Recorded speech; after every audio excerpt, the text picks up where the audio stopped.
آپ کو بتا دیں کہ آخر شہزاد بھٹی ہے کون۔ پاکستان کا یہ خطرناک گینگسٹر لورنس بشنوئی کا قریبی ہے۔ اس کے علاوہ اسے پاکستانی ڈان فاروق کھوکھر کا رائٹ ہینڈ بھی مانا جاتا ہے۔ اس کے تعلقات پاکستان کے لینڈ مافیا سے لے کر انڈر ورلڈ کے بڑے بڑے سرماؤں سے جڑے ہوئے ہیں۔ شہزاد بھٹی کوئی معمولی سا ہنڈا نہیں بلکہ شہزاد قتل، زمینی ویوار اور ہتھیاروں کی سمگلنگ سمیت کئی سنگین جرائم میں نامزد ہے۔ اس کا نیٹ ورک امریکہ، انڈیا، کینیڈا، پاکستان اور دبئی سمیت کئی کنٹریز میں چلتا ہے۔ کہا جاتا ہے کہ شہزاد بھٹی لاہور کا رہائشی ہے اور اس کا تعلق بھٹی خاندان سے ہے، مگر فی الحال اس کی رہائش دبئی میں ہے۔ یہ آدمی وہی شخص ہے جس کے ساتھ ہندوستان کے مشہور گینگسٹر لورنس بشنوئی کی جیل سے ویڈیو کال وائرل ہوئی تھی۔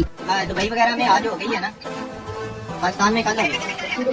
نہیں آج نہیں ہوگی، آج نہیں ہے، باہر ہے دوسری جو کنٹری ہے نا۔ اس ویڈیو کال میں لورنس شہزاد بھٹی کو عید کی مبارکباد دیتے ہوئے نظر آ رہا تھا۔ اس 17 سیکنڈ کی ویڈیو پر کئی سوال اٹھنے لگے کہ بھارت میں بیٹھا ایک اپرادھی پاکستان میں موجودہ خطرناک گینگسٹر کو فون کیوں کر رہا ہے، اس بات چیت کی کیا معنی ہے، کیا یہ دونوں مل کر کوئی پلاننگ تو نہیں کر رہے۔ اتنا ہی نہیں بلکہ ہندوستان میں قتل ہونے والے بابا صدیقی کا قاتل ذیشان اختر ملک سے فرار اور اس کو بھگانے میں مدد کی شہزاد بھٹی نے۔ انڈین نیوز کے مطابق بھی یہی بات کہی جا رہی ہے کہ ذیشان اختر کے بھاگنے کے پیچھے شہزاد بھٹی کا ہاتھ ہے۔ ایک ویڈیو میں یہ بات خود شہزاد بھٹی کہتا ہے کہ میں نے ذیشان اختر کو بھگایا ہے، جو کرنا ہے کر لو۔